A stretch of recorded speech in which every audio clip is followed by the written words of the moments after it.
The crumbling ruins of Hadleigh Castle sit silently in the Essex countryside, overlooking the Thames estuary.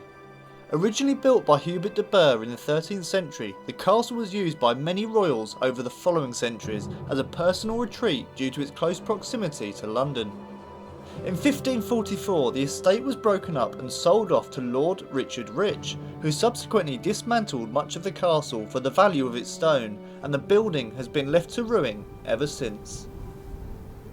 It's believed that in the 19th century, smugglers used hidden caverns in the castle to hide their stolen goods, and it was around this time that one of the castle's most famous ghosts made its first appearance. Legend tells of a lady in white who once attacked a milkmaid on her milk round early one morning. Since then, many people claim to have also seen the lady in white. Now, I do wonder if maybe this story and legend was concocted by the smugglers in a way to scare people away from their hidden loot, and really just to keep people away from the area. Throughout the 20th and 21st century, many visitors to the castle ruin claim to have encountered the woman in white, and most who do so describe an overwhelming sense of evil whilst in her presence. The ghostly voice of a woman talking has also been experienced by visitors, as well as a large black dog with glowing red eyes that seems to resemble the well-known black shuck that has appeared in East Anglian folklore for hundreds of years.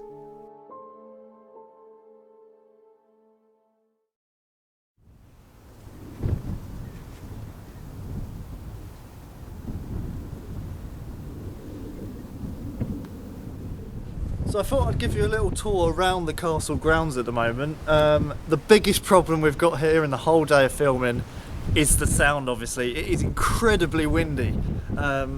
It's right on the top of sort of a hill, it looks over.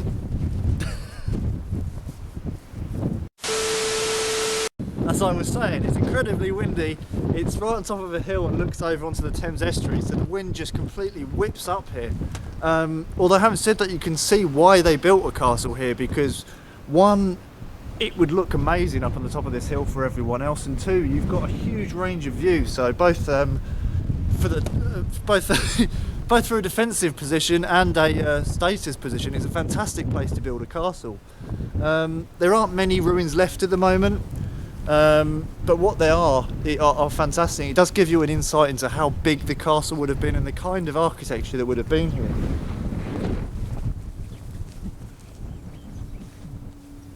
So we're going to take a walk down here where I know there is another part of the ruin down here, a little bit hidden away. And you can tell straight away, as soon as we're down into this little grove here, the wind drops, and it's might be worth doing some stuff down here tonight.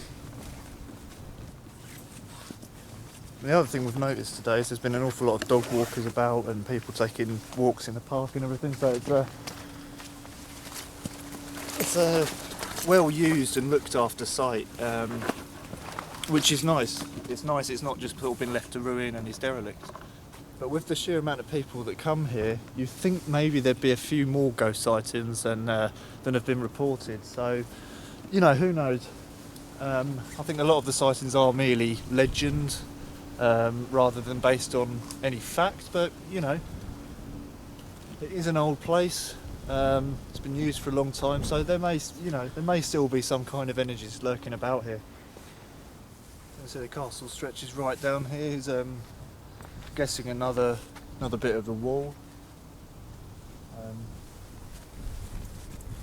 Interestingly enough, you can sort of see the kind of material they would have made it out of. You can see some seashells in there within the concrete, so it's, you know, they've obviously used a certain type, taken use of what they've got around them, which is the Thames, hence there's a lot of seashells and stuff like that within the concrete.